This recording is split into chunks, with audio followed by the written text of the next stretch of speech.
Good morning, one and all, and welcome back to the Damage Report with me, John Iadarola. It's a new week, but it's the same, still awesome, but same Francesca Fiorentini. Francesca, how's it going? I haven't emerged from a chrysalis weekend or anything. I wish. It'd be very no cool. mohawk, no face tattoos. No, same, but that's okay. That's okay. Yeah, a minor trim of a haircut. Oh yeah, okay. It looks cool. It's like what do they call that? Textured. Yeah, it's we don't have to talk about it. It's fine. I think, could we zoom in actually? Is that something that, can we commandeer her camera? If you have thoughts on my hair, like thoughts on John's hair, hey, how about not saying anything? I love when people email, just people email you are like, hi, I like your content. Do this to your hair. And you're like, hey, stranger, I don't know. I'm gonna nuance that just for me, not for you. If it's positive, go right ahead. If it's positive, it's fine. Anyway, good to be with you, John. Happy Monday, everybody. It's good to have you here. There's a lot going on in the news, not all great. There's some baddies out there that we need to respond to, but thankfully in this case, the baddies are so embarrassing and insane that I think they almost do our job for us, but that said, we're still gonna talk about it. So we're gonna have a Monday Menace for you coming up just a little bit later. We've got more corruption on the Supreme Court, and in this case, it might well incorporate all of them. Every one of them might be guilty. We've got an insane Jesus lady, a video that I have been sort of dreading talking about, but knowing that we have to engage with. And Rudy Giuliani decides years and years after the fact to admit to an insanely racist election ploy. So that's fun. All that's just in the first hour. We got more deranged right-wing boycotts coming up in the aftermath. Josh Hawley is here to save America's men, and just in the nick of time. And we're gonna take stock of what might be coming for Tucker Carlson. Spoiler alert, money, apparently. Why not? He's awful. Why shouldn't he be rich beyond any of our wildest imaginations? Anyway, with all that said, please send us your comments, tweets, and super chats, and we can respond as we go. Prepare yourself too for our May Day special, which is coming up after the Young Turks later on today. Anna Kasparian, Nina Turner, Francesca Fiorentini, and myself will be talking. It'll be good to get a chance to talk with Francesca, because we don't get much of an opportunity. Yeah, I haven't seen her lately. Yeah. Well, in the top 10 list that we're gonna do after the show, and the Bitchuation Room tomorrow. But other than that, we don't see each other, so it'll be good. Anyway, with that said, send us your comments, maybe get a Blue Apron gift card. And now it's time to start off with, that most uniquely American sort of daily news. A manhunt is currently still underway, at least as of when we're live, for the suspect in a mass shooting that claimed the lives of 5 people in Cleveland, Texas just a few days ago. Authorities say they have no leads effectively on the individual, Francisco Oropeza, 38-year-old. Could be anywhere, they're saying, but they are offering now $80,000 in a reward. That number has been gradually increasing, might be even higher at this point. But we do have some details about the shooting. Some of this will be very familiar to people, who follow American news. He's believed to have used an AR-15 to fire into a home to kill people after a disagreement about him shooting his gun in his yard. Family had asked him to stop doing that. Seems reasonable. I don't know why you'd be shooting your AR-15 just randomly in your yard, but he wanted to do that. And here is what happened. Wilson Garcia, the owner of the home that was shot at, says, "We were going to make something to eat. The guy came out and he was shooting. We asked him to be quiet because my baby was scared. None of that, of course, was enough to get this gun nut to stop randomly firing his assault rifle in a yard." Garcia said they warned Oropeza they would call the police if he did not stop shooting. And then he walked across the yard and shot Garcia's wife, Sonia Argentina Guzman, while she stood in the front door. Then he went room to room looking for people. 2 of the victims were found in a bedroom shielding 2 young children with their bodies. Those 2 children, along with a third, were found covered in blood, but were not injured. And so it appears, at least as of right now, that their ultimate sacrifice did actually save the lives of those children, that they had to, as so many Americans now are forced to, attempt to use their bodies to shield children from the violence that our politicians will do nothing to stop. In any event, he had apparently been living next door to this home for 3 years. They had not had a problem previously. He had been drinking. I'm sure right wingers will lean into that as an explanation for why this person felt like, how dare you try to stop me from using my military weaponry whenever, wherever I want. But imagine if he hadn't had the gun. Again, like we're always told, guns don't kill people, people kill people. But I don't think that if he had been just standing in his yard and they'd told him to stop singing or something, that he would have gone room to room beating people to death with his bare hands. I feel like the gun was important in this, but maybe I'm a radical. Francesca, what do you think? I just can't, it's so upsetting to hear these stories over and over again. And they are so sadly American. This is this country where parents are dying shielding their babies from some psycho with a gun over a very small random altercation.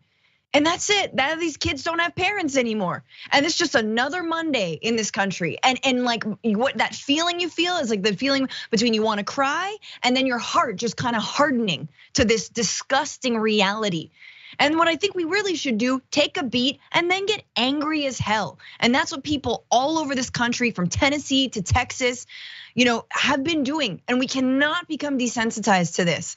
You're absolutely right. This doesn't happen in any other country. The amount of bloodshed of young children is insane. The amount of small disagreements that get escalated. Jordan Davis, 17-year-old, shot in his car over loud music.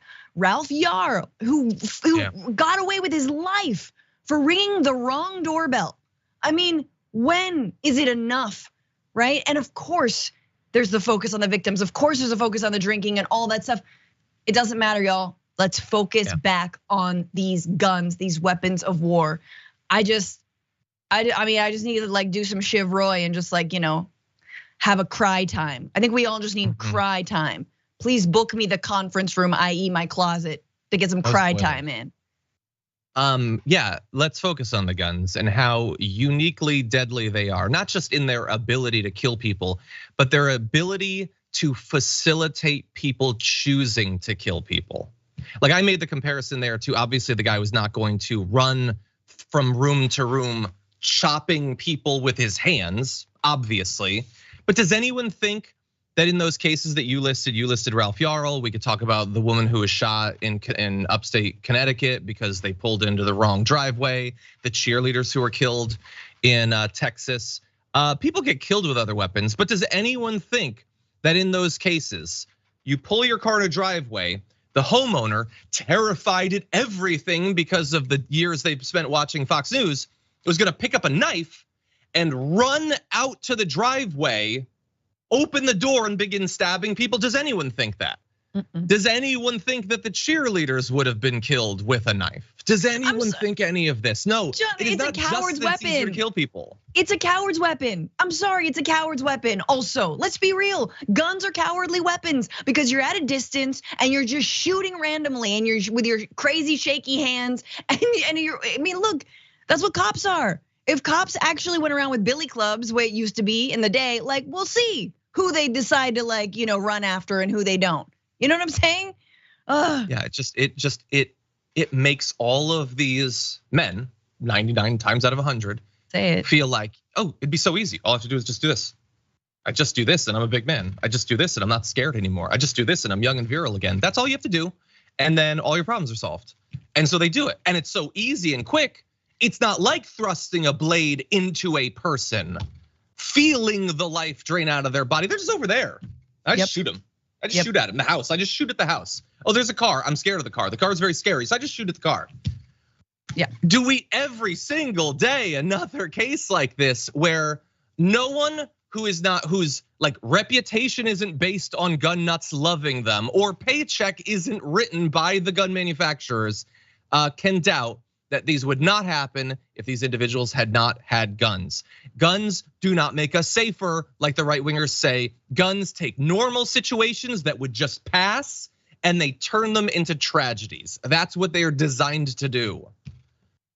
In any event, we need to get to some of the other aspects of this. Obviously, we have a lot to say, so I'm gonna jump ahead to graphic 5 right now.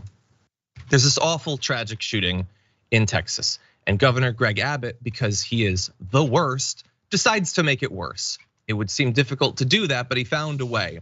In announcing the initial reward they had to help track down this person who used their assault rifle to kill 5 people, he tweeted, "I've announced a $50,000 reward for info on the criminal who killed 5 illegal immigrants Friday." There's other text, but I think we'll stop there. He typed that out. He pressed send on that, and he thought, this is what I should send. First of all, it's factually incorrect. They were not undocumented. All 5 were not. It's just taking people that I guess he thinks are foreigners or whatever, and he's just like, oh, they're probably illegals, whatever. Who cares? Who cares? That is what is screaming from this tweet. But he decided to send that out. Thankfully, there are reasonable politicians. Veronica Escobar says they were part of a family. One of the victims was a child. What a disgusting lack of compassion and humanity. Imagine someday if one of those kids who is alive only by the sacrifice of a person who used their body as a shield against those bullets finds out that the governor decided to smear like everyone who died, including those who had done something braver than any of these right wingers would ever do in their lives. Is that's illegal immigrants, whatever. They're illegals. Who the hell cares? I mean, I guess we'll get the guy. He's a foreign national too. I guess we'll get him. But he just killed illegals, I suppose. No, it's so it's also so sad because Abbott is doing what DeSantis is doing, and he's using this, the heinous murder of 5 family members, as a branding exercise, a racist branding exercise, so he can be the more reprehensible governor in the United States. That's it. That's what this is. And it also says the second thing, which is, I believe in political violence. I want more political violence against undocumented people, against immigrants, against anyone who, I don't know, speaks another language, against Latinos is totally fine, right? And it's at the same time when Latinos, Asian Americans are one of the fastest growing voter blocks in this country. So it's also sort of an admission that I can't actually win again, sort of through the vote, and especially, as more and more Latinos are grown up, they're turning 18, they're gonna vote your ass out, and I can't win. So I will sick psychos on them. How about that? How about just that? And we've seen it before, right? The El Paso shooting. Like just imagine they're all white. Guys, just imagine every single victim is white. Then what? And every single murderer is a woman. Then what? Oh my God, brain is on fire. Cannot compute. I don't know if everyone was trans, maybe they would care, kind of a little bit. No, it's the perfect, everything that you just said, the input side, perfect for them. Just get people to constantly be scared, constantly afraid, and then get them to act out with deadly violence, which they would only do if they had guns. They're not gonna do this with other weapons. So you've given them the guns so they can act out violently, and then convince everyone to interpret each of these acts of violence as not a reason to be terrified of where we've gone as a society and how easy it is to get the guns, but a reason to get more. Every tragedy is a reason to arm yourself to make the next tragedy more likely to happen. It's a perfect circle that they've made for themselves there politically. Okay, we're gonna jump ahead to our first video. Credit to the media occasionally trying to get Republicans to acknowledge that they have some sort of responsibility to do something, although often futile. Take a look. Congressman, getting back to when you were saying that Washington's not going to fix this, a lot of people listen at home to that, and I mean, you like to speak, plain English to folks. A lot of people listen to what you just said and said, wait a minute, it is your job to fix this, and it's unacceptable to have mass shooting after mass shooting after mass shooting. Why not fix this? Get together with the Democrats and get it done. Well, it happens a lot, Jim. That was cut off a little bit. I was probably speaking more from a Christian perspective. I also went on and said we need real revival in this country. I feel like we've turned from the Lord, and I know that maybe makes people's heads spin off sometimes when they hear somebody like that me say that. Yeah, it kind of does. I can think of a few reasons. Perhaps we'll get into them. That's Representative Burchett being asked to respond to the most recent mass shooting, or I should say the most recent mass shooting that made national news. There have probably been multiple mass shootings since then that didn't. That's what America is like. And he's immediately going to change the subject from the idea that the government, which is in charge, should do anything to stop these shootings, and immediately turn to the Christianity thing, which we're going to return to. But the reason he's being asked about that is, of course, he's the guy that sort of went viral in the aftermath of another recent mass shooting by saying, we're not going to fix this. And we didn't. So there was another mass shooting, and credit to him, he's being consistent. We're still not gonna fix it. We're not even gonna engage rhetorically seriously with the possibility that we might. We're just gonna move on with our lives. We don't need more government, we need a Christian revival. Now, some of you in the audience might be thinking, well, wait, aren't we like a deeply Christian society? Aren't some of the areas where these mass shootings happening, including the most recent one, even more Christian? Well, those are great points. So let's see what he thinks about those. It's just the well, lady. But there's Christianity in other countries, and they don't have mass shootings. Well, they don't have our freedom either. They don't have a Second Amendment and also the you want what happens. But what about that point? We'll take away the. But what about that point that you should be the ones to fix it? To say, well, we're not going to fix anything here in Washington. Well, that's your job. Okay, she broke over 20 laws. What law are you going to do? Now you have people that can print guns. Okay, so the more you push him, the more he just moves from one excuse to not do anything to another. So, what are you going to do? What we really need is religion, and that's a convenient thing for a politician to say because it's not up to them. The revival is someone else's thing, so I've passed the buck entirely. I'm just gonna go talk to my donors or whatever. So Acosta points out, well, we're super religious, we're super conservative, more than the vast majority of the world's surface. And so he immediately says, well, we have the freedoms. Well, hold up, what happened to the revival? Because we're super religious, that hasn't saved us. In fact, the religious areas seem to have more of the gun violence. You're retreating from that position mighty fast. And then he moves to, well, we just have our freedoms, which again, it's not on him, I suppose. Although, if he's saying we have the Second Amendment, he is implicitly saying that's why we have these mass shootings. Now, his interpretation of the Second Amendment is bizarrely radical and modern. The Second Amendment doesn't mean that you get to have AR-15s. That's not baked into the text. But again, all of this is, why would we ever have to do anything? And you're being like really impolite, Acosta. Like there was a shooting, and now you want me to have to defend the position that I hold that makes them almost inevitable. It's uncouth, Francesca. Yes, all the things like, yeah. So do we have Christianity or do we not have Christianity? I mean, a couple things. What is freedom to you? Is freedom the ability to, live next door to someone who isn't firing off an AR-15, and then when you mention something, get murdered for it? Because that doesn't feel like freedom to me.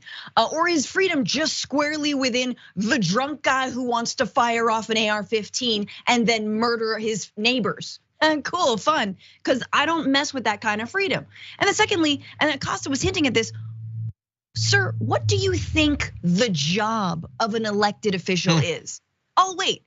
Well, it's mostly a shell company to sort of enrich myself and my family vis-a-vis the NRA and gun manufacturers and any other dark money organizations who've made their money on fossil fuels wanna do.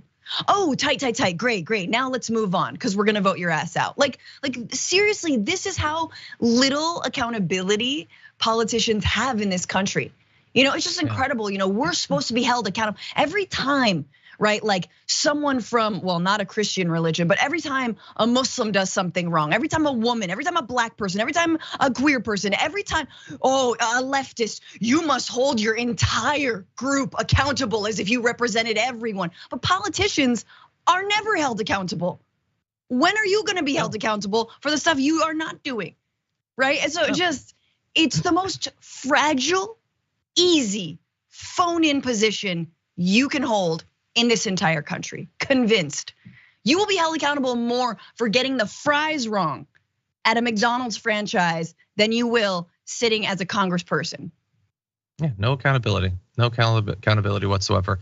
And conveniently, in the same way that he's attempting to convince people to believe that the government has absolutely no role here, that's just the most recent iteration of the overall philosophy. They have trained their base to think the government can't do anything. Anything they do will be bad. They probably shouldn't do anything. Except if there's anything they can do to attack all the different groups we've told you to be afraid of, fear, jealous of, then we should do stuff. Then we should definitely jump in and find some way to make our voices heard. But when it comes to trying to stop all these massacres, no, go talk to someone else. I don't know, a pastor or something. I don't know, Thomas Jefferson, just literally anyone else. Don't bother me with it. Okay, with that said, I want to jump to just one more thing really fast. Amidst all of these tragedies, people being massacred with guns, we have another tradition in America, not just daily mass shootings, but politicians reassuring people whose entire personality is their gun that they love guns just as much as them. And so Nikki Haley, who so far as I know doesn't really have a history of anything like this, has to cosplay, has to do a bit of dress up. So here's what she tweeted out. Making sure our military has the equipment they need to keep us safe is a priority. Sig Sauer is keeping them on the cutting edge. Thank you for letting us check out the latest hashtag, live free or die. Now, we could potentially take issue with the fact that she's talking about a gun that a gun manufacturer is making for a military that she then immediately says hashtag live free or die, implying that you should live free or it's worth it to die. If you were to die, who is doing the killing if you're just trying to live free? Presumably the military. There's a bit of mixed messaging there. We need this gun for the military. Also, you should dream of the day that you get to turn this on our soldiers. But whatever. There she is posing with this machine gun. Now, she's very proud of herself for doing this little photo shoot. And even more so, look at that. She shot at the thing or whatever. Now, there are a few problems with the photo. Ruben Gallego points out, why is your finger on the trigger? Again, there was bolt is clear back, there's no magazine. It's just a pose thing. It's not real, it's just a pose thing. Your Stockwell is gonna hurt you when that weapon kicks back. There's no point in pointing out of all of this stuff. But especially because Ruben Gallego, God forbid you make a mistake, which he apparently did. That particular weapon that they're working on is a belt-fed machine gun. It doesn't take a regular magazine, although I believe most of them can take both. So I'm not even 100% sure that he was really wrong. But whatever, Deus says it's an XM250. Try actually doing some research next time. So let's say that Deus is right. And let's say that he was wrong about the magazine thing. He wasn't wrong about any other stuff. But does that seem to bother Deus? That Nikki Haley is doing this completely, like if you're mad about people talking about guns, invoking guns and not knowing what they're talking about, why doesn't it bother you that the politicians are doing that? But it doesn't. And so because she has reassured the base, Francesca. She loves guns just like them, I guess. It's a club for nerds with small D's. You know what, like that's all it is. It's the lamest, saddest thing to geek over. It just is. And it makes you seem like a fragile dude when you know that much about guns. I'm assuming male, I'm sorry, right? Like hit me with Lord of the Rings, hit me with, all kinds of Dungeons and Dragons, hit me with, I don't know, if you speak Elven or any other language, all that is so much manlier than if you're like, I'm into gear. Oh, I'm sorry. Like, I'm sorry that none of the dick pumps worked out for you. I'm sorry. It's like okay. So look, I will say I find guns to be interesting. I've shot many guns. My father owned guns. He was a hunter, whatever. But when you choose to make it I don't have a backbone. All I have is the barrel of an assault rifle surgically inserted into me so that I can hold myself upright. When you believe that the most important fight that a person can engage with is having access to whatever the next biggest gun is, then that I think becomes a problem. Like I don't have a problem with Dungeons and Dragons at all, but I guess if that was the only thing that you were and you started fights constantly about it and you were willing to let people be massacred on a daily basis so that you have access to the Dungeon Master's Guide, then I think it becomes a problem. Yes. In any event, we're gonna take our first break. There's a lot of other news out there, so hang tight. We'll be right back.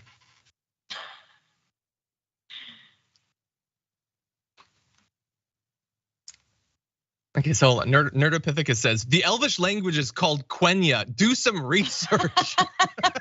Which I knew. Anyway, but sorry. Did you know that the AR and AR-15 stands for assault rifle? There is no joke that angers right wingers more than that joke. Anyway, okay, so that said, we've got some comments. We're gonna respond. Okay, Gabby Marita says, there are times I want to rage quit this country and move back to Spain. Universal healthcare, government mandated nap time, and the world's best wine and seafood. Who's in? Francesca can come, but John, I'm sorry, there are no Pop-Tarts there, so I'm not sure how long you'd survive. I want to fact check on that. There are where are definitely we going? Pop-Tarts. Where was it, Spain? Oh, absolutely. Okay, well. They have artisanal Pop-Tarts. Do they, really? It's just, it's smoked dried meats on the Pop-Tarts, I suppose. Yeah, absolutely. Anyway, Trump's Lady Lump says Abbott relishes in the deaths of those people. So can we please stop pretending conservatives give a single damn about human life? I mean, you're not gonna see us pretending that they do. I can only speak for myself. Okay, Farrah Blue Blazer Dragon, the members comment says, correction, John, the Republicans do not want a Christian country, they want an evangelical country. As near as I can determine, evangelicals in the USA have nothing other than a name in common with Christianity. Sure, yeah. No, we do occasionally when we talk about Christianity differentiate between, there's obviously very big differences between some evangelical conservative Christianity. There is liberal and leftist Christianity, sort of different in how they approach politics. Okay, Sheldon Briggs is a tier 1 member now. Thank you for that, Sheldon Briggs. Glad to have you aboard. Okay, Straw Hat Dragon has been a member for 15 months, says join the Frantifa. Hi, Dragon Daddy. Thank you. Everyone join up. Hey. Hey, Bitchuation Room. John, looks like John's gonna be on tomorrow, everybody. I am. I was actually already wearing this when you asked me to be on the show, but anyway, Bernie the Kiwi, I don't keep extra shirts here. Well, I actually do have a few, but anyway, Bernie the Kiwi Dragon, a member for 28 months, says, hi, John and Fran. I'm currently in Hong Kong visiting fam, 1 a.m. here. I will retort to that fool's comment about freedom. We don't have guns, but we are free to never worry about getting shot, just going about our daily lives. Yeah, some people find that to be freedom. Yeah. Oh, Galfar is letting us know that the open mic night on Discord was awesome. Glad to hear it, everyone. I was watching the WWE draft, which was a little bit of a letdown, actually. Anyway, Sayla Daiguran says in a super chat, everyone is a responsible law-abiding gun owner until they suddenly aren't. Yeah, no, it's like everyone with cars. Everyone believes that they're a good driver and everyone else is bad. But have you been on the roads? You do the math. Some of those people are wrong. Anyway, Stephanie Haynes says, I feel like Abbott has this family's blood in his hands. The moment he okayed gun laws to become even more lax, the dollar reward should go to the family. Imagine if there was some sort of massive federal payout thing for the victims of gun violence or whatever.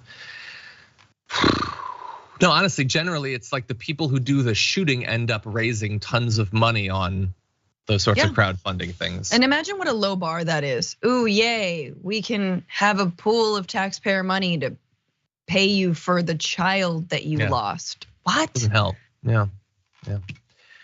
Greg Morrison says in a super chat, it's always so sad seeing fathers wear tactical baby carriers. Look, honestly, if it gets them to spend time with their kids, if that's what it takes, that's fine. I'm probably gonna have some sort of like elvish cloak baby carrier, but stay tuned. Obi-Wan just throwing in some Star Wars there. Oh my God. Do they have like a baby carriage that is Grogu's little like circular thing?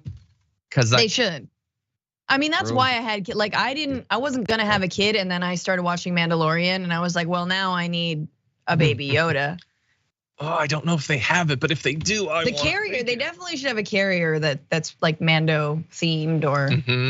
100%. Okay, well, we'll have more Grogu talk coming up soon.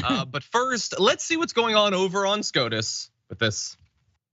No, you know what Justice Thomas did wrong? He's been one of the greatest Supreme Court justices ever to serve on the court. He has been a principled constitutionalist, and the left despises him. Democrats hate Justice Thomas, and they save a special degree of hate for him because he's a black man.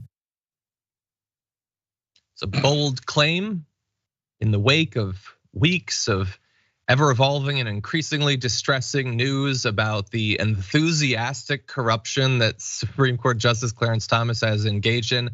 I kind of feel like if people are criticizing him after the Harlan Crow stuff and the house being bought by the right-wing billionaire and the trips and the gifts and the fact that he lied about the guy having business before the court when it turns out that he did, I feel like if they're criticizing him now, it might have something to do with that and not just the race stuff. I can't vouch for any attacks against him a month ago, but I feel like now it's probably that.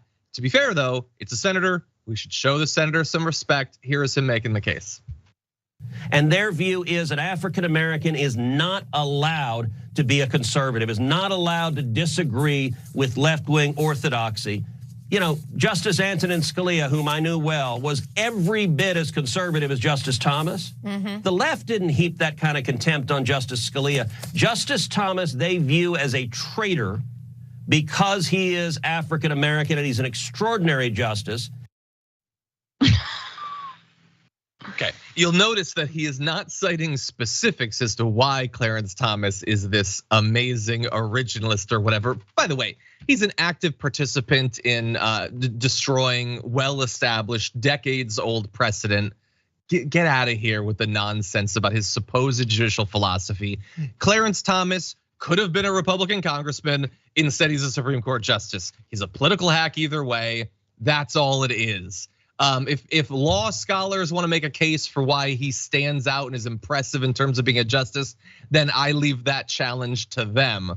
But I would also say that if that's why we're attacking him, then why are we attacking Kavanaugh for all of his weird political stuff? The debt that was suddenly evaporated as soon as he got into office.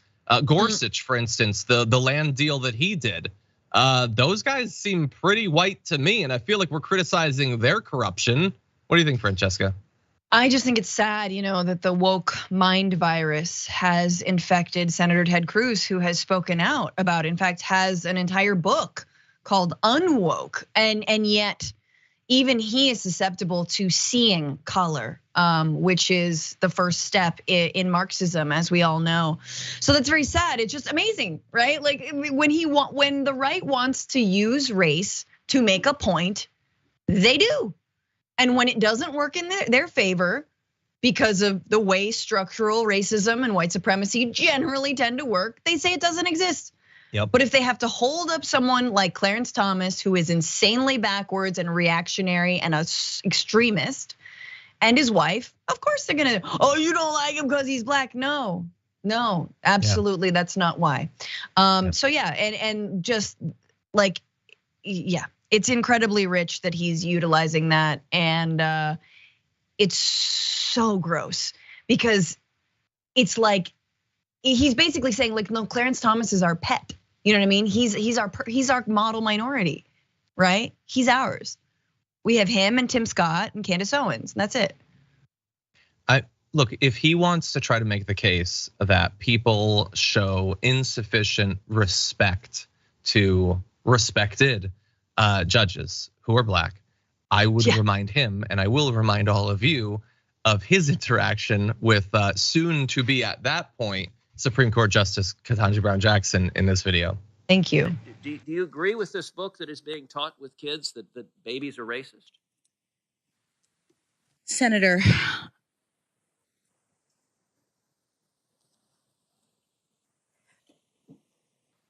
I do not believe that any child should be made to feel as though they are racist or though they are not valued or though they are less than, that they are victims, that they are oppressors. I don't believe in any of that.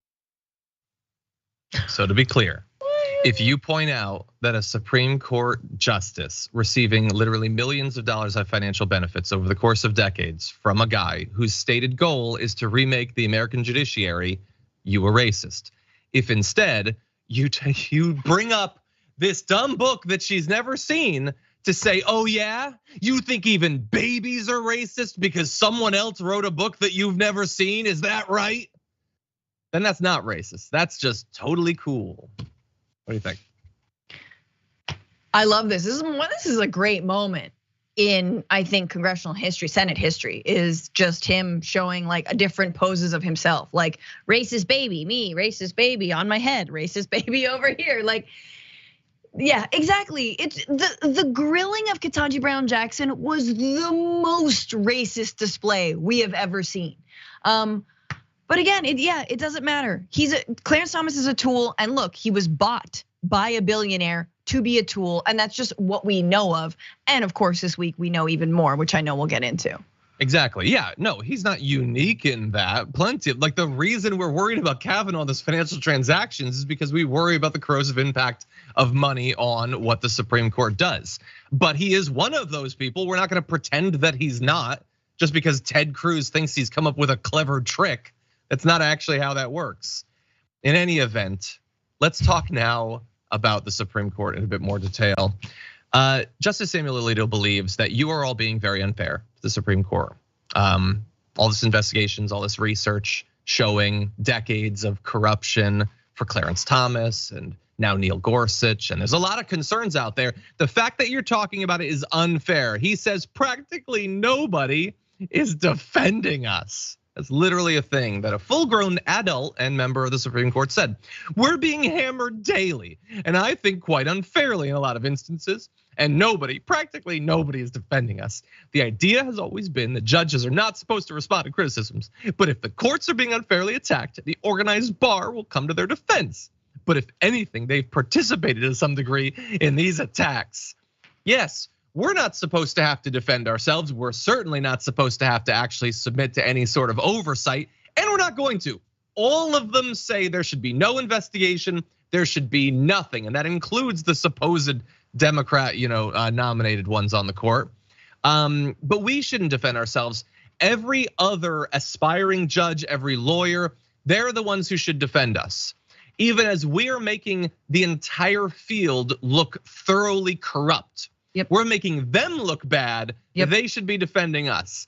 And if you haven't been following this, you might wonder, why are they getting attacked so much? Well, we're not going to rehash all of what's already happened, but here's the newest revelations.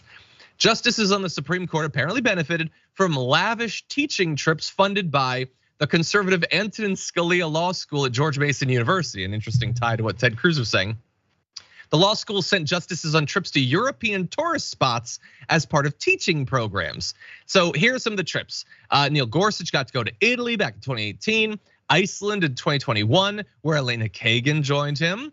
Interesting. Brett Kavanaugh taught in Runnymede, England in 2019. This is actually a way that they're able to make extra money, and they need to because they only make $280,000 a year for their part-time jobs that they have for life and can never lose, no matter how incompetent or biased they become. In addition to that, they get the flights, they get food, drink, accommodations, including nice countryside cottages. And in many cases, the teaching gigs are only technically teaching gigs. The actual amount of teaching they have to do is incredibly light. Most of the time they can knock it out in the morning, and then they're effectively just on a weeks or months long trip to another country. And by the way, not only do they get to go on like these sightseeing trips and everything, but their friends and colleagues are flown in to be guest speakers, and then they get to go with them gallivanting around the countryside. It's an amazing scam if you can get it. What do you think? Yeah, but it's really difficult, John, to have like a job for life. You're like, oh my God, this is like, life is so long. And like, what if you just wanna do different things, like accept money here and there and like buy a nice Italian scarf when you want to. God, I don't wanna legislate for the whole country. It's so hard to take away bodily autonomy from half the American population. Really, really hard for me. Like, this is so gross, right? Not only have these fools been groomed, by the Heritage Foundation, by the other, legal think tank, by all of these organizations to basically undo all of our democratic voting rights, reproductive rights, civil rights. That's what they've been groomed to do. But now, that's not enough for them. They have to like cash in on all of their power. And again, yeah, get money, sell their real estate, buy new properties, go gallivanting around the world. And here's what I'm saying, like, say what you will about Amy Coney Barrett. I feel like she really is in it for the Christian nationalism. Like I feel like Amy's like, oh no. Exactly. No, I'm about the fundamentalism. Like I'm about like, women mostly living in a room without any windows, just like twiddling our thumbs in like quilting. Like I feel like she's in it for the love of her hateful God. Yeah, and I don't think it's about like having a lifetime spot where you can rake it in. I think that she's in it to accomplish her ideological goals, and then she's gonna abdicate because women shouldn't be holding professional positions anyway. Sure. And then just go and, I don't know, cook or something. Like that's what it sort of feels like at this point. She'll just put like when her work is done, she'll just like put on a bonnet and just like sort of evaporate into it. I hate it so much. I hate it. I hate everything. And again, it's not just the conservatives who are doing these trips at the very least. And think about like what a great plan it is on the part of the donors. Like you can put all of this money into state representatives and Congress people and senators, and it's so many, or just take over the Supreme Court, and then it doesn't matter what they pass. You just overturn it. It's amazing. And once you get them in that position, they're there for good. So it's a pretty amazing deal. Anyway, I'm having a little bit of trouble with my mic stand because I was getting a bit Italian in my hand motions. Anyway, we are running out of time. So we're gonna very quickly jump into this C block. Whenever we're ready, why don't we do this? One of the big issues that we have heard today and we've talked about lately is that without surgery, the risk of suicide goes way up. Well, I am one of those parents who lived with a daughter who was suicidal for 3 years. Someone once asked me, wouldn't I just do anything to help save her? And I really had to think. And the answer was no. Wow. That is Montana Representative Carrie Seekins Crow. Found, I think, the only wrong answer to that question. Feel like it was an easy one. Would you do anything to save their life? Yes. Life is complex, families are complex. I don't casually jump into judging people's decisions when it comes to their family. But the correct answer to that is yes, you would do anything. And all of this recounting of her own struggles, her family struggles, and we'll get into more of that, was designed to support a ban on gender affirming care for trans kids. And what's amazing about this as you watch more of this video is she is talking about this difficult struggle that her and her family went through as a means to say, you and your family should not get to go through this struggle. You should be legally barred. I struggled with this and failed as a parent, but whatever, I got to struggle. You don't get to, it's illegal. You don't get to make the decisions. It's amazing. She doesn't even seem to understand that that's what she's doing. But take a look at a bit more. I was not going to give in to her emotional manipulation because she was incapable of making those decisions and I had to make those decisions for her. I was not going to let her tear apart my family, and I was not going to let her tear apart me because I had to be strong for her. I had to have a vision for her life when she had none, was incapable of having none. What? I mean, I kind of feel like maybe she did. I feel like your idea of you being strong is anything but. I think that actually listening, caring, I think that there are some other stuff, the other things that you could have prioritized. But Francesca, what do you think? She just referred to her suicidal daughter as doing emotional manipulation. She's openly admitting that, like that she's saying that. That's so awful.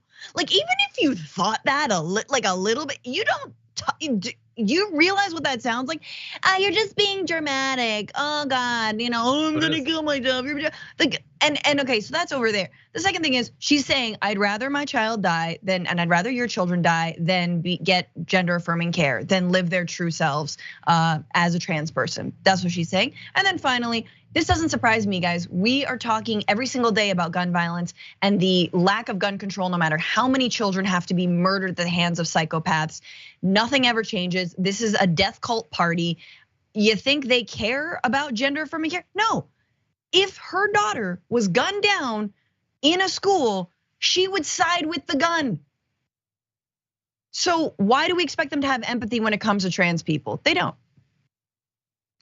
By the way, Blue Lizard Guts, thank you for the clarification. Unfortunately, I was getting all my information from the woman, which I should not have done because look at her and her whole personality. Blue Lizard Guts is saying, I'm pretty sure the individual is actually her trans son, but we should use they pronouns until we are sure. That is a great point. Thank you for that. And again, like I hate everything that was revealed about the effect that she had on her family. But beyond that, she is saying, I understand that people might be willing to take their own life. And I am going to legally bar parents from doing anything about it. That is amazing. Contrast that to what we were talking about earlier in the show about their obligation to do anything about gun violence. Like, no, we're gonna step in and we're going to make it more likely that this happens. Yes. She got labeled by Forward Montana as the villain of the week over a previous bill, not about this specifically, but it was about an abortion-related bill. And she responded with this: so many bills I sponsored from which to choose to give me the title: fighting against the unions in education, parents' rights, pro-life. Again, pro-life, she calls herself. You know who she is. Pro-gun, pro-constitution. I love pro-life and pro-gun being mashed up right next to each other.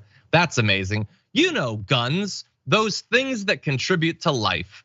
Revamping Judicial Standards Commission, carrying SB 99 in the House floor, ended up being my pro-life bill that got me the honor. And an honor it is. I'm still the original Republican gangster.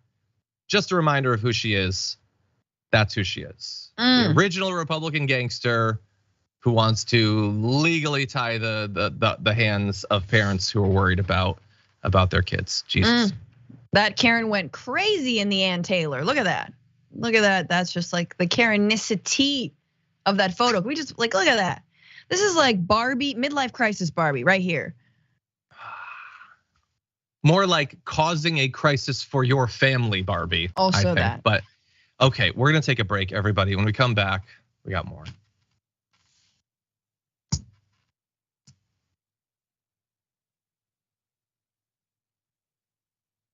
Oh, the news today. It's Monday, everyone. It's supposed to be light on a Monday. Smiling Dragon says in a super chat, 8 mass shootings yesterday. Jeez. Jacob Hawkins says, with Biden announcing his rerun, I can't help but think of all the things he didn't do. Call him Mr. Nevermind. $15 minimum wage, never mind. Police reform, never mind. Voting rights, never mind. I could go on. Yeah, and again, I do not hold him to the standard of having to achieve those things, but I do hold him to the standard of fighting as hard as he can to achieve those things, even if he ultimately fails. Okay, Leo says, I would like to give the most heartfelt congrats on the new Dragon to Dragon Auntie Franny. You're gonna be a cool auntie, and to the Dragon Squad mother herself, John's wife, congrats. Thank you. Thank you. Thank you. Thank you. Damn you. No, thank you. Much appreciated. Okay, Paul Davis, thank you for the super chat. There's no message, but still much appreciated. Let's see. Okay, Nicholas Bauer is fact checking us to say that the gun brand, saying it's not about the guns, it's about it being in New Hampshire where they're made. Their state motto is live free or die. So that's why they have it there. I guess theoretically, but it's not the guns motto. So it's still your choice to put it into the tweet. As you're talking about this military gun, it's still a choice. I guess it has a little bit of cover, and I appreciate you letting us know that. But okay, Jesus Contreras Rodriguez says, John, watch Star Wars Balenciaga. Okay, I'm gonna have to look that up because I'm not familiar with what that is, but thank you. Okay, let's see. Let's jump down to Twitch and see what's going on. Velen's Chosen Plushie just subscribed. Thank you. Love the new subscribers and members. Mr. Unknown has been here for 31 months. We also love those who've been here forever. Thank you. Overseer Dixon's been here for 24 months as wow, 24 whole months with the Dragon Squad. Thanks to Bezos Bucks. Thank you. It's the best way to use them. Chris Huggy, 21 months, says John is here and Franny too. Thanks for bringing the news to me. Hot and fresh, right out of the oven. Just freaking Ortega's been here for 31 months. It's 31 months for Francesca Buddy. Hell yes. Thank you. Yay. Maple Syrup Dragon has been here for 23 months, says disheartening hearing striking PSAC, a union of 150,000, cut a deal for 120,000 members while leaving 30,000 in the wind of the picket line. Solidarity my ass. That is the first I'm hearing about that. Jesus. By the way, they also launched a massive, I believe the nurses in the UK engaging in this massive strike. We're gonna get more details about that and possibly report on it. Yeah, a friend of mine had to move her scheduled C-section up because of that. But she's super in solidarity. But yeah. Dr. Lee, that's who's been here for 6 months. Thank you. Says class action lawsuit against the federal government.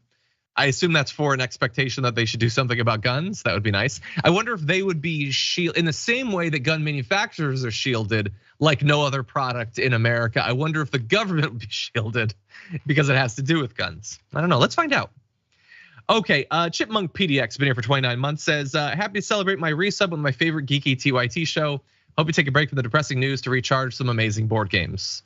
I want to. We haven't been getting in as much board gaming, my wife and I, because of the pregnancy, much more tired and stuff like that. But hopefully eventually. And I also want to be clear, literally the only reason I'm having a kid is so that in 5 or 6 or 7 years, I have someone to play board games with. That's really it. I'm not interested in any of the rest of it, and I won't be involved in any of the rest of it. Critical Brad. You can't even hold the pieces right, stupid baby. I'm gonna whoop that. No, don't put it in your mouth. Dude, oh my God, you got a lot of chokeable stuff. You gotta be careful. Agnostic Sister says, and do dishes too, John. I do dishes. I do dishes enthusiastically, and I just fixed our dishwasher. So I do dishes. I do dishes. Anyway, don't listen to the rumors to the contrary. Cuck. Okay. What are you, Josh Hawley? Anyway, we'll get to that. Okay, everybody. You know what? We cruise into the weekend hoping for the best, but sometimes menaces arise. We deal with them on Mondays. Take a look.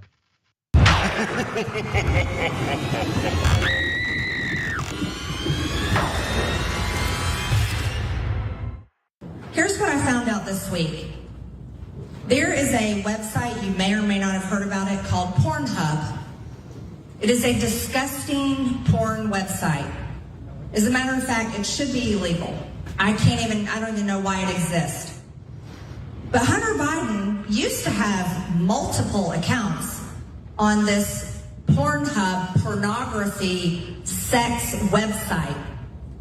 And these aren't accounts where he could go watch pornography. These are accounts where he posted his sex videos. Oh. Like the ones that are on the Hunter Biden laptop.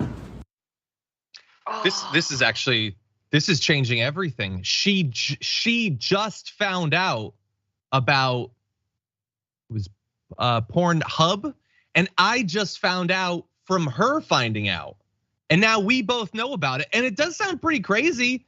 These pornography, porn, sex websites, boning, hump sites. She's like trying so hard to act like she has no idea what any of this. It's pornography. It's pornography. It's been around. You know what it is, Marjorie Greene, and you know why it's legal, and you know why it's popular. Now, you might not really understand, certainly the audience doesn't understand. I don't understand why she's so obsessed with what Hunter Biden might be doing on it. If Hunter Biden is watching people bone, if Hunter Biden is uploading video of him boning, that has nothing to do with anything. He's not in government. He's not a major business player. He's not on the campaign trail. He doesn't have anything to do with anything. He might as well be Barron Trump for all that his activities bear on Joe Biden. Francesca, I know that you're just finding out about this site right now, but what do you think? Yeah, I'm first of all floored that it even exists, but they're so horny. They're so horny for Hunter. They are horny for Hunter. Like MAGA, Trump 2024, horny for Hunter 2024. That's all they are. That's all we see them as. Just like, it's so sad because if you're Hunter Biden, like you just want to troll them incessantly. It's sad that he's the president's son, but it would be just so perfect for him to troll them with even more nudes and photos of themselves because they are obsessed with him, and by proxy, obsessed with Joe. Like just so hard up on both of them. Now, here's what I'm gonna say. Marjorie Greene, and this is, I know, if you're eating, just stop right now. She had an affair with a tantric sex guru in heavy quotations. That's the allegation. The allegation. My girl knows about the nasty. You know what I'm saying? She knows. And it's very hard to imagine or think about her, in that situation. Can you stop, please? I don't like it. I don't want it. So we're gonna get a little bit more from the representative and then we'll talk. No. This week, I found out, you wanna know what? He still has an account on Pornhub where his videos are posted. It is still live and active. This is the son of the President of the United States. Fraudulent. Hunter Biden is the most disgusting, vile, embarrassment, piece of trash. And that is what is a reflection on our country. And so, that is why he turns me on. He's a piece of trash and he treats me like a seagull. No. Picking at the trash. No. She is watching his videos for hours. Treat me like a trash rat, Hunter. She knows everything about his activity purely for research purposes. I love the guy who's filming it who had to throw in fraudulent. Like he physically was incapable of hearing that Joe Biden was president. When she's like, he still has an account. So what? It doesn't have anything to do with anything.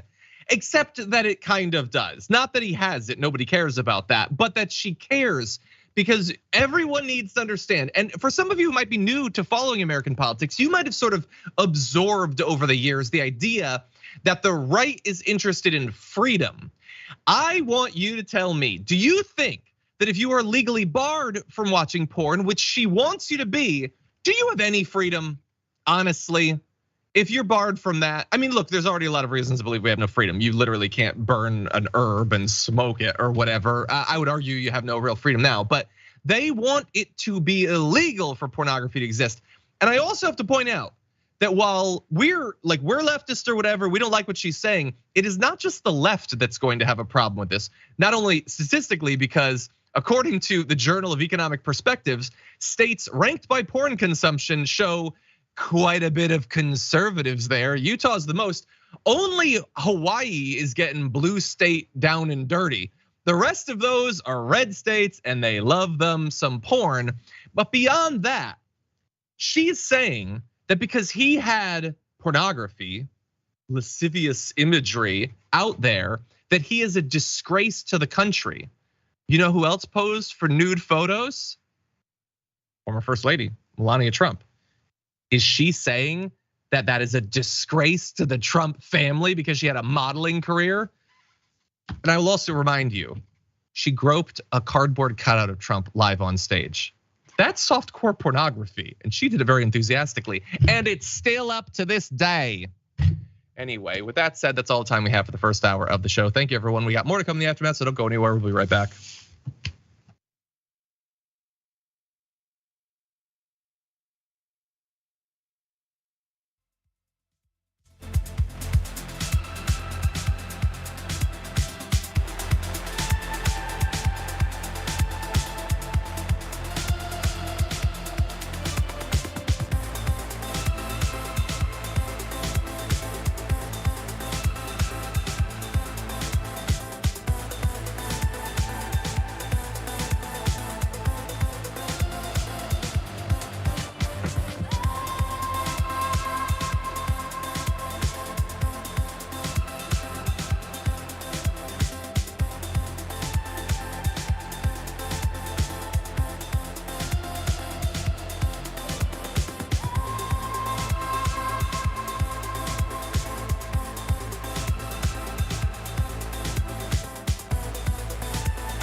Welcome back to the Aftermath, everybody. I'm John Iadarola. That's Francesca Fiorentini. Francesca, what's coming up tomorrow on the Bitchuation Room? Oh, I'm figuring it out. You don't know, do you? Well, there's this just incredible political commentator, John Iadarola. Oh, that's closer than most. In order to say his name, you just have to like loosen the jaw a little bit. You know, it's kind of like think about pizza. Iadarola. Yeah, we're gonna have some fun. I think it'll be good. I want to talk about RFK Jr., John. So I'm excited that you're joining me to talk about him. Democratic candidate. Yes, Democratic. Yep. Someone's got to challenge Biden. Someone does. And I hope someone who believes in vaccines will do it. Yep. So that'll be fun. Can't wait for that. Anyway, that'll be coming up tomorrow. We got some more news for you. I'm gonna read just a couple comments first, including a very generous super chat. Thank you, Straw Hat Dragon, who says, John and Fran, guns scare the ever-loving S out of me, and hearing one more story about how a lunatic massacred parents to leave children alone scares me to no end. About to be a new step parent, and it's all starting to hit me how much they mean to you. 100%. And they should. Reminder to Marjorie Greene, by the way, step parents are parents, you heartless monster. Is there anything she won't try to ruin? But anyway, Straw Hat Dragon, I understand where you're coming from. As I get closer to my first child being born, I am starting to notice kids out in the wild. Not like Brett Ehrlich, mine is innocent. Like, why am I throwing him under the bus? Like, I'll see like a little baby and I'll think, oh my God, wait, is that what my kid's gonna be like in 2 years? Yeah. I don't know if that's a natural thing, but anyway. Also, every song with baby in it, you're like, all you can think about is your baby. And every song has baby in it. I was told years ago in a podcast that movies and shows have undercurrents that are lost on non-parents, and I don't know what that is yet, but I look forward to seeing what that is. Anyway, I'm hoping maybe The Mandalorian will hit even harder. Anyway, No Sacred Cow says Google wouldn't accept my, it's a poop emoji Cruz comment? I'm not sure, it must have been about Ted Cruz, I'm assuming. I don't know what you tried to put in there, but thank you for your support. Okay, finally, Maria Hall DK has been here for 34 months, says the only place a dragon can come to enjoy a unique blend of news and nerddom on a regular basis. Thank you. Okay, hold on one sec. Becca, been here for 31 months, says was listening to an Aussie musician. She asked what TYT was. Another chatter explained TYT is a progressive political comedy show. I was highly amused. I mean, that's more the Bitchuation Room, really, but. Yeah, seriously. Anyway, thank you. And with that, let's get into the news. Rudy Giuliani decided in the last couple of days to admit to an incredibly dirty and explicitly racist trick that his campaign used to suppress the Latino vote way back when he was running in New York's 1993 mayoral race. And I guess he thinks there's a statute of limitations on racism where we're not supposed to find this deeply offensive. Anyway, here's what he did. He spent $2 million to set up a voter integrity committee, okay? Just to remind you that using voter integrity as a cover to stop people from voting is not a new thing. They've been doing it for decades. And he explained on Steve Bannon's show with Carrie Lake, by the way, what he did way back in the day. Take a look. And then I'll tell you one little dirty trick that we play. One little dirty trick in New York. I'm dirty trick in New York. I'm so shocked. By Republicans. By Republicans. Republicans don't know dirty tricks. How about this one? Okay, give it. So they went through East Harlem, which is all Hispanic, and they gave out little cards, and the card said, "If you come to vote, make sure you have your green card because INS are picking up illegals." Oh my gosh! So they spread it all over the Hispanic. Yeah. After the election, the Clinton Civil Rights Division investigated me. I was on vacation after the election, and I get a call from my lawyer, Denny Young, and he says, "Rudy, we got the Justice Department's investigating us. Janet Reno's coming after us. We violated civil rights." I said, "Denny, you're a lawyer. Think about it.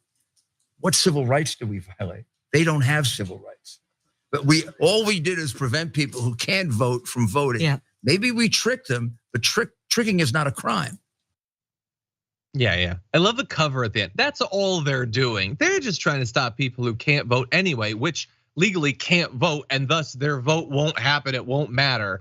He knows exactly what he was doing. That's why decades later, he still remembers this. He brought up Steve Bannon doesn't care. Steve Bannon would have done that 1,000 times over. Carrie Lake managed a little, oh my gosh, but doesn't seem to have any issue with this whatsoever. Francesca, what do you think? I mean, maybe it's my mind goes to this because I guess Steve Bannon owns some of Seinfeld, but this just feel like they're sitting in the booth at the racist Seinfeld reenacting, and so what we did is we rounded up all the immigrants, that's what they're doing. And they're all sort of in these loud colors. Anyway, look, the Kirkland whiskey was flowing very freely on that podcast that day. And I love when they just openly talk about how they're vile and how they did something that was unconstitutional. And this is the party that constantly talks about how Democrats are, doing voter fraud endlessly, as if, first of all of them don't have second residencies in Florida, or some other swing state. But here they admit it. And Democrats are the ones doing voter fraud. Why? Oh, because mail-in voting. Oh, because someone else can send your ballot in for you, right? No, man, this is them openly telling immigrants they don't know if they're documented or undocumented. He's basically saying they don't have rights because they're not documented, right? Yeah. He doesn't know that. Yeah, and of course the voter integrity thing, the no pushback, him feeling totally comfortable talking about this in this environment. He knows that will, he's using it as an anecdote, like you might if you were being interviewed by Jimmy Kimmel. Oh, this will get some applause from the audience. So he knows his audience, by the way. And just a reminder, it's voter integrity. It would be so novel if once, just as a treat, Republicans did something that was designed to increase voting. Just so that I wouldn't be able to say in every place where they can for decades and decades and decades, they've tried to stop as many people as possible from voting. But that really is what it's like. And of course, not all people. I mean, generally they're attacking, the people of color is always a go-to, college students. And I always love when they do that, by the way, because of course there are conservative college students. And the conservative college students don't seem to have a problem with the fact that the Republicans are actively making it more difficult for them to vote because they know that they're a small minority of the total population. Anyway, the entire thing is absolutely disgusting. This is Rudy Giuliani's legacy. It's the legacy of a lot of these Republicans. It's anti-democratic, it's explicitly racist, and now they feel like they have created a party where they can just openly talk about the stuff that even back in 1993 needed to be behind closed doors. That's fun. Anyway, with that said, I'm gonna read one or two comments. We're gonna jump into something completely different. Three Fingers of Pudding has been here for 33 months. Jesus, that name. It says, be careful if you've ever watched online porn, you might get arrested. Good thing nobody has ever watched any. And then there's a face of someone mid ecstasy, I'll say. Anyway, with that said, Matthias Giovanni says, wasn't she the one finding sex toys at Target or something? I think it was Walmart. But yes, she is seemingly it burns inside of her that someone might experience sexual joy at some point in their life, and she will not accept it. Anyway, Marcus Otera, that is a funny comment, but there is no way I can read that. I don't know how that got past the censors. Anyway, thank you. Lisa Dodson says, preach it, Fran. Thank you. Okay, Armed Liberal says, ouch, Franny didn't have to come for me like that. I think it was about the guns thing. Hey, don't worry, I got your back. Anyway, okay, let's see. Oh geez, Logan Lambert's been here for 21 months. Says Nikki Haley needs to get my state motto out of her mouth, or I'm gonna go Will Smith on her. Oh geez, okay, no, none of that. Not even humorous Emmys things or Will whatever. Smith, I thought in Hitch, not at the Oscars. She's gonna set her up with someone. Yeah, absolutely. One of the dudes from a sitcom, yes.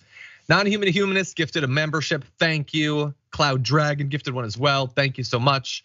Woke Dragon, member for 7 months, says if your child feels like a racist, maybe it's the parenting, one would think. And let's see, Jonathan Toten, member for 24 months, says even if they don't sell a Grogu baby carrier, you do have access to a massive army of dragons. I'm sure one of us can get it made. Maybe I can, I'm crafty, maybe I can make one. I don't know about the floating though, that might be tough. Anyway, with that said, let's talk about something incredibly important. There are no end of right-wing grifters out there preying on male insecurity, but rarely have they put so little effort into it. Take a look at Josh Hawley. No matter how you feel, No matter how the last few months have gone for you or the last few years, your life is a life of influence. Your life is a life of significance, and God wants to use you to do something that he won't use anybody else for. He has something for you that he doesn't have with anybody else. He has called you to a specific task and purpose in this day and in this hour, and the world needs it because he's chosen you to do it. The power of purpose. There are few things more important in a man's life than purpose. Purpose, it tells us who we are. It tells us what we're here for. It tells us where we're going. Purpose gives a man a sense of identity. It gives him a sense of momentum in his life, a sense of direction. There are few things that a man with purpose cannot do. So look, there's a lot of approaches that generally guys on the right wing will take to appeal to men who are experiencing a lot of issues, emotional issues, psychological issues, economic issues. That was the most vapid AI generated nothing that I've heard. Oh, thank you for telling me for several minutes straight that purpose is a good thing and you should have a purpose. That's important. I'm glad kids probably never thought of that. They never thought that that's what they should attain. That's not the issue. Getting a purpose. Midlife crisis is where you develop your purpose. Being able to get a job, being able to buy a house, being able to retire with dignity, being able to pay for your education. Those are the actual struggles facing young men and not men as well. And that is where it is not just a purpose that is needed, it is government policy and action. And this is not just some, former academic that decided to become a right-wing grifter. He is a current serving politician. And isn't it interesting that his solution to all of your problems doesn't involve him or government at all? He doesn't have to do anything except maybe rake in a little bit of money on his stupid book called Manhood, which is being adapted into a movie called Run, Lola, Run. This is my impersonation of him. Yeah, but anyway, but he ran with purpose, John. It's important when you are running from a mob to run with purpose. And the purpose is to just outrun Dianne Feinstein. Absolutely, just gotta outrun the slowest, oldest senator and you get to live. Hey, Mitch. Absolutely, no. Oh my God, you look at that and you're like, that's an elected official. I mean, no. That is a youth pastor who couldn't make it as a youth pastor. And again, went to the one place in this country where you can still be employable even if you don't know how to do anything, and that is Congress. And I just love, seriously, shout out to Steve Martin and anyone who's a fan of The Jerk. But Q, I found out what my special purpose is for. That scene, special purpose, my special purpose. We know what he's talking about. And the thing, and I just have to say, this is in a week where we just saw the so-called religious Steven Crowder berate his 8-month pregnant wife by, telling her that she's not doing wifely duties, she's not being disciplined, she's not submitting enough to him, right? And this is the whole thing with conservative men. They believe that their special purpose is to dominate, control, and oppress women. That's it. And they believe that their manhood is only derived from that disgusting manipulative relationship. And I'm here to say it's not, actually. It's not. Yeah, and it's so weird that that people can get drawn into thinking that that's what being strong is. Like when I think of the heroes of popular culture growing up, very rarely was their heroism just them beating into submission emotionally and psychologically their wife, and sometimes physically. That's not what heroism is. Why do so many right wingers they grew up on all of these examples of heroism, and then they see Josh Hawley? I guess they think that's easier, maybe that's attainable, I suppose. I mean, at the end of every action movie is just the hero hitting his wife. Yeah, just living in a loveless marriage. Yeah, that's masculinity. Absolutely. Anyway, I don't know. Is it possible for us to put up the video just as B-roll, no audio? Just because I want to give credit to Erin Ryan, she's why I saw this video, because she saw that video going around of him, and she points out that he dresses like he thinks he has nice arms, which I think is really no, not this one, the other one. He's in, because he definitely does. Now, what I love is, what is he doing with his hand right there? What is he doing with his hand? No, the mic work is very strange as a stand-up. I'm like, he thinks it's like a strength thing. Yeah. It's a cool thing or something. What is he doing with this? Just hold the mic, you weirdo. Anyway, Aaron Ryan goes on to say, when you are an average-looking, slightly homely 40-something man, but you hang out with jowly Southern governors, wrinkly billionaires, and prematurely balding college Republicans for long enough, you're gonna start to think you're Jason Momoa. Which is really good. Look, I'm doing the initial thinking of like how to try to appeal to these people because I keep saying there are actual problems facing men. The issue is that many of them are Republicans. They're the ones who are trying to weaponize you and ruin you so that they can maintain power and make a lot of money. That's what they're doing. They're not in it for you.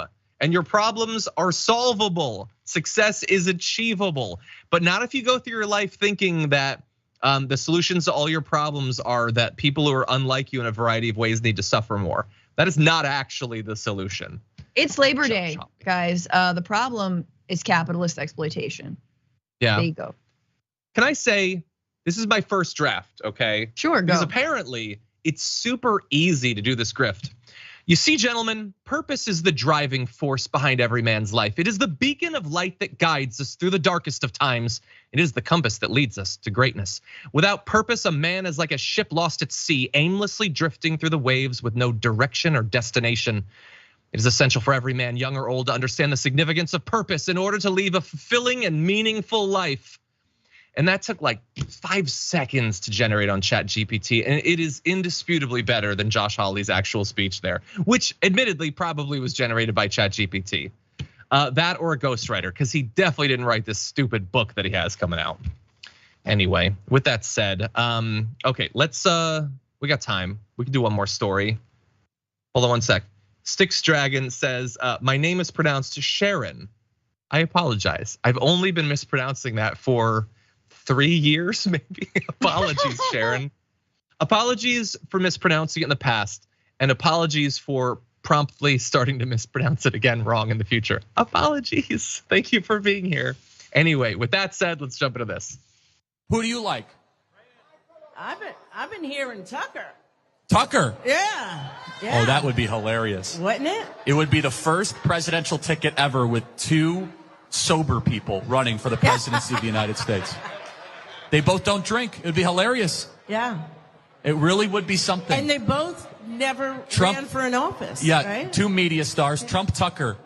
We won't be power drunk. TNT, blow them up, dynamite. That's very interesting. No, it's true. They both don't drink alcohol, and I think that's why they're very effective. God bless you. Thank you so much. Very much, Charlie. Smart question. Look, it's a stupid point. It's a really weird thing to harp on. In defense of Charlie Kirk, though, he is attempting to communicate with his fans who he actively despises. So I think, considering that, I think he did a pretty good job of not condescending even more than he already did. But there you see them talking about where Tucker might go from here. It's been a big week. It was only 1 week ago that he was yeeted out of Fox News, and now we don't know what's to come. Maybe he will be the vice president to Trump. Matt Gaetz cryptically tweeted, OMG, wait till everyone sees what Tucker Carlson has planned. Ooh. Which you'll note, what's that? Is it dinner with you and an underage woman? Oh no. I feel like it is. Oh, does he not remember that? He doesn't want to talk about it. Doesn't want to talk about it. So that's the sort of message you would send if maybe you have an idea of what's going to happen, or maybe you have no idea whatsoever, but you want to seem like you're tapped into what's going on, because there's nothing there. There's nothing that you can later look back and say he knew. But anyway, there are apparently a few options facing Tucker. Glenn Beck, who founded The Blaze after he was booted from Fox, extended an invitation for Carlson to join his outlet. Robert Herring, the chief of OAN, said he'd offer Carlson $25 million to hop aboard that right-wing network. On Friday, TMZ reported that Newsmax said they were floating the idea of letting him program the whole channel, not just his show. To be fair, that's basically the deal he had with Fox, though.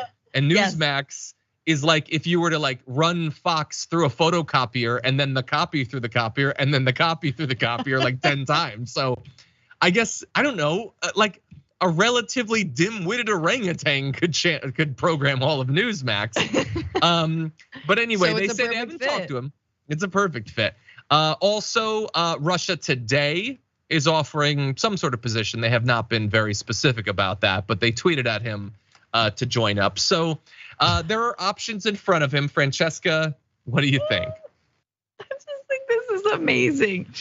I think we should definitely have like it's a Bachelor, but for Tucker's affection and where he's gonna go. I do love the random like him programming an entire slate at Newsmax is like very UHF. I'm sticking with the 80s movies references. And one of them's just gonna be like the Bow Tie Network, the Bow Tie Hour or whatever the hell. Another one is gonna be like, for the lulz, and it's gonna be anti-Semitic memes just scrolling, But yeah, he could go to a lot of these places. He could start his own thing. I'm still curious. This is gonna keep on shaking out, guys. I feel like we're gonna see those recordings in some fashion. And I think he will become even more toxic, even to places like OAN or Newsmax. At least this is what I'm hoping.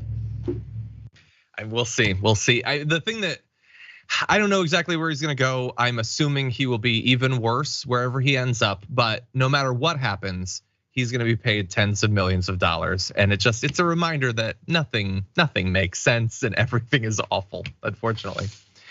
Okay, I wanna close with one last thing. I realized we have not given out a Blue Apron gift card, and then I saw a way to do that because Jesse James 702 put a comment on Twitch that says, even Josh Hawley's grip on the mic is homophobic.